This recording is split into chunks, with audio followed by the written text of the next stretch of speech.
Spielberg movie. It's not worth it. Not even worth going to see a Steven Spielberg movie if people are living. At any rate, maybe we'll look a bit now on any questions. Are there any areas of production that perhaps you'd be interested in anything that you see here that might be... Actually, I do have one thing, maybe on the acting side. Acting, I was asked to do a Masterclass at a film festival, and it was in the Rhode Island Film Festival. They had a script conference, and the best script, the reward for the guy was a scene from his movie would be acted out in my master class, and then I would direct the students, and we'd film the scene, and then show it on opening night of the film festival. And it's a big film festival. It's actually it's in Providence, which is a big city. And the scene to me seemed boring, and it didn't seem really worthwhile. The movie, the script itself stunk, and it was kind of a Romeo and Juliet thing with a Palestine boy and an Israeli girl and all that kind of crap. And the scene they selected for the students and me to direct were just the two people sitting and talking. And I didn't really think that the students would learn too much from that. So I thought maybe we'll film the scene twice, which meant we had to do twice as much work in only a few hours. So that would give the students a deadline and make them nervous and stressed out, and help them, some of them, to feel manic depressive, as I do. And that's a real movie reality, that you're always under pressure.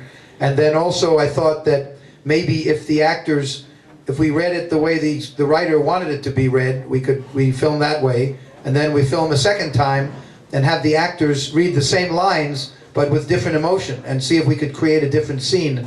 And also that way the students would then add in some simple trauma special effects, so they would learn about special effects.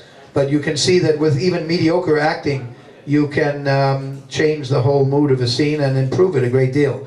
So, and then they indeed did show both versions of the scene at this big film festival. So we'll watch the exercise in directing. Special effects is something that is always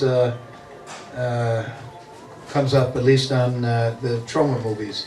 And I don't know whether, do any of you do special effects? Or Juan Carlos was giving a workshop yesterday about blood, and we usually use a lot of blood in the trauma movies, but that's only one of the building tools. And maybe we can share some secrets with each other on how trauma does certain types of special effects. So head crushing is a very important part of our lives, and that can be very expensive if you have to build heads from plaster casts or latex or whatever. And we've managed to find out how to do it for very, very little. If you want to maybe blow up a school for $10, or is there anything here that looks interesting to you? Or? Blow up a school for $10. All right. Well, then let's look at how to blow up a school for $10. We with Citizen Toxie, we had to blow up a school for retarded kids, and that's against the law, of course, and it's also too expensive for us. So we used lots of different elements to build the scene. We filmed in a genuine school, and we did blow smoke out of the upper windows, but we couldn't, really do an explosion.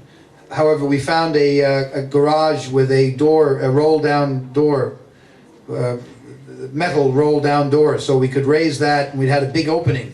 And then we built a fake front that looked like the door of the school, the doorway of the school. And then we did have a licensed explosion guy build an explosion, and we took a shot of a real explosion, but in a different location, just with the doorway painted and propped to look like the real school.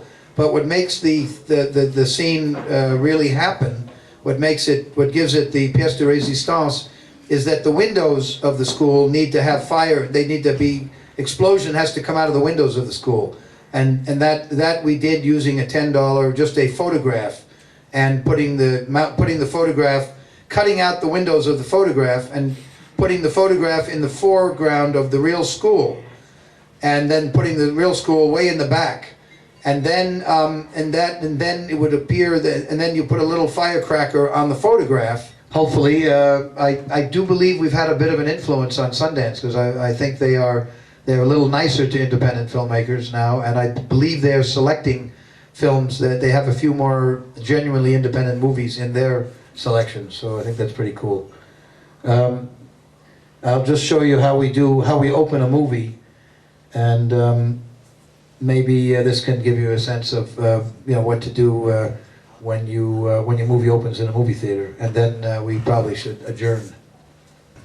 So thank you very much for your attention, and I hope you enjoy the wonderful Tromanale, and there's a whole night of films and fashion show, and of course Stefan and Thea deserve an amazing award for creating this incredible Tromanale, so thank you very much.